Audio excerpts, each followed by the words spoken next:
Hi అందరికీ నమస్కారం. ఈరోజు మన ఫుడ్ వీడియో వచ్చేసి న్యూ హఫీస్పేట్లో ఉన్న royal Bawarchi multi cousin restaurant veg and non veg. ఇక్కడ వెజ్ దొరుకుతుంది, నాన్ వెజ్ దొరుకుతుంది. ఇక్కడ మంచిగా టేక్ అవే ఉంది, అదేవిధంగా డైనింగ్ హాల్ కూడా ఉందన్నమాట. టేక్ అవే అంటే మనం లోపలికి వెళ్ళేసి అక్కడ బిల్లు కౌంటర్ దగ్గర ఒక అతను కూర్చుంటాడు. అతనికి వెళ్ళేసి మనకు ఆర్డర్ ఇచ్చామనుకో, మనం తీసుకొచ్చేస్తారు, మనం ఇంటికి తీసుకెళ్ళిపోవచ్చు. లేదా నేను ఎక్కడే కూర్చొని తింటా అంటే మంచిగా డైనింగ్ హాల్ అయితే ఉంది. దీని పక్కనే రాయల్ టీ టైమ్ ఉంది, మీకు కావాలనుకుంటే లైట్గా చాయ్ వేసుకోవచ్చు. ఇక లోపలికి వెళ్ళి అంబియన్స్ చూసుకుంటే మరీ ఎక్సలెంట్గా లేదని చెప్పను, కానీ ఓకేగా ఉంది. ఇక్కడ ముఖ్యంగా మనం పెడుతున్న ప్రతి ఒక్క రూపాయి మన మైండ్లో అయితే ఉంచుకోవాలి. ఇంకో మంచి విషయం ఏంటంటే ఈ బావర్చి బిర్యానీలో హండీస్ అయితే దొరుకుతున్నాయి. బేస్డ్ ఆన్ మెంబర్స్ ప్రైజెస్ అయితే చూసుకోవచ్చు, చికెన్ అండ్ మటన్ ఎంత ఉందో. ఇఫ్ ఇన్ కేస్ ఎవరికైనా కావాలంటే ఆర్డర్ చేసుకోవచ్చు ఫంక్షన్స్కి అలాంటి వాటికి. రైట్ సైడ్లో మనకి హ్యాండ్ వాష్ అయితే దొరుకుతుంది. మంచిగా పోయి హ్యాండ్ వాష్ చేసుకొని వచ్చి డైనింగ్లో కూర్చొని మంచిగా ఒక రౌండ్ వేయచ్చు. ఇప్పుడు another side of seating area అనమాట ఇది బావర్చిలో. మనం ఎంటర్ అవ్వగానే కనపడే అంబియన్స్ ఇది. అండ్ దీనికి లెఫ్ట్లో అయితే ఒకటి ఉంటుందన్నమాట. ఇక మనం మెన్యూలోకి పోతే పేజీలు ఉన్నాయి. Veg, non veg, starters, sweets, cool drinks, chicken 65 అంట, అదంటే ఇదంటే రచ్చగా ఉన్నాయి. మీ దగ్గర గట్టిగా ఉండరా డబ్బులు అంటే ఏమైనా ఆర్డర్ పెట్టుకొని తినేసేయచ్చు. అండ్ ఇక్కడ ఇంకో మంచి విషయం ఏంటంటే స్వీట్స్ అయితే బాగున్నాయి. నాకు ఫేవరెట్ కద్దు కదీరు అది కూడా ఉంది. అండ్ గులాబ్ జాములు కూడా ఉన్నాయన్నమాట. చూస్తున్నారు కదా, నూరు ఊరిపోతుంది.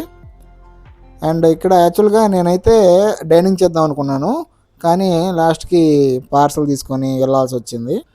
పార్సల్ తీసుకునే దానికి గల ముఖ్య కారణాలు ఏందయ్యా అంటే, ఈ బావర్చి వాళ్ళు బయటేమో బోర్డు 110 రూపీస్ అని పెట్టి లోపలికి వెళ్ళిన తర్వాత 160 అంటున్నారు. ఆ కింద valid offer from only take away అంట. అందుకనేసి మనం అన్సారీ బాయ్ రూమ్కి అయితే వెళ్తున్నాం అనమాట. మన ఆరిఫ్ బాయ్ రూమ్ దగ్గరికి అయితే వచ్చాం. ఈరోజు అక్కడే తింటాం అనమాట. బావర్చిలో ఎందుకు తినలేదు అంటే అక్కడ డైనింగ్ చేస్తే 160 రూపీస్ అంట, టేక్ అవే అయితే 110 రూపీస్ అంట. 50 రూపీస్ మిగులుతాయి కదా సాయంత్రం తినేసి అనేసి టేక్ అవే తీసుకున్నా.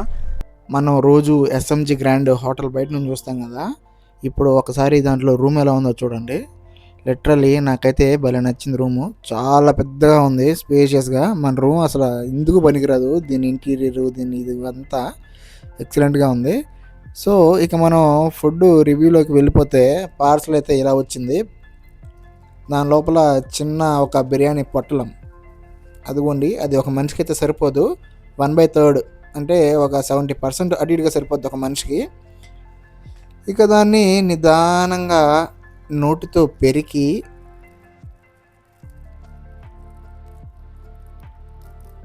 వాసన గుమ్మలాడుతుంది.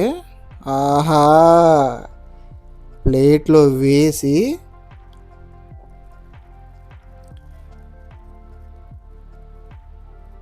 చూస్తే ప్లేట్కి సొగానికి కూడా రాలేదు. చాలా డిసప్పాయింట్ అయిపోయాను నేనైతే. అస్సలు సరిపోదు నాకు ఇది. అయితే ఏందులే, మన అన్సారీ బాయ్ వచ్చేసి వైట్ రైస్ తింటున్నాడు. ఇంకా నేను బిర్యానీలోకి నైస్గా లెమన్ అట్లా పైన పిండి దాన్ని ఫ్లేవర్ ఆస్వాదిస్తున్నా స్మెల్తో. అండ్ ఇక కలుపుతున్నా, ఘోరంగా ఆకలేస్తూ ఉంది. అసలు ఒక్క ముద్ద అట్లా నోట్లో పెట్టుకుందాం, ఎలా ఉంటుందో చూద్దాం. నోరు ఊరిపోతూ ఉంది. Let's see. రైస్ అయితే ఎక్సలెంట్గా ఉంది, చాలా బాగుంది రైసు. బిర్యానీ ఫ్లేవర్ ఒక్కొక్కటి అదిరిపోతుంది. ఇంకో ముద్ద వేసుకుందాం నోట్లో. ఆ పట్టమ్మ. ఇక ఒక ఆనియన్ అయితే అట్లా టచింగ్ చేసుకుందాం. ఆ బిర్యానీ రైస్కి ఆనియన్కి తిరగలేదనమాట. అండ్ ఇందులో మనకి వచ్చిన పీస్ అయితే ఇది చాలా చిన్న పీస్ వచ్చింది, 110 రూపీస్. ఇది నాకేమో వర్త్ అనిపించలేదు. పీస్ టేస్ట్ కూడా కొంచెం బాయిల్డ్ అయిందిలే, కానీ ఏమో కొంచెం అన్సాటిస్ఫైడ్గా ఉంది నాకు పీస్ టేస్ట్ అయితే. ఓకే తినొచ్చు, కానీ బిర్యానీ రైస్ అయితే ఎక్సలెంట్గా ఉంది. నా రేటింగ్స్ చూడండి.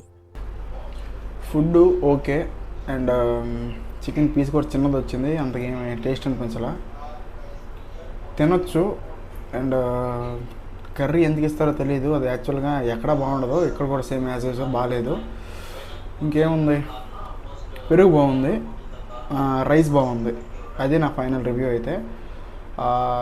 టేక్ అవే కొంచెం తక్కువ వచ్చింది maybe food. And one more thing వచ్చేసి స్టారింగ్ వచ్చేసి ఫుడ్కి 3.5, అంబియన్స్కి 2.5, ఇంకా సర్వీస్కి 3.5 అంతే.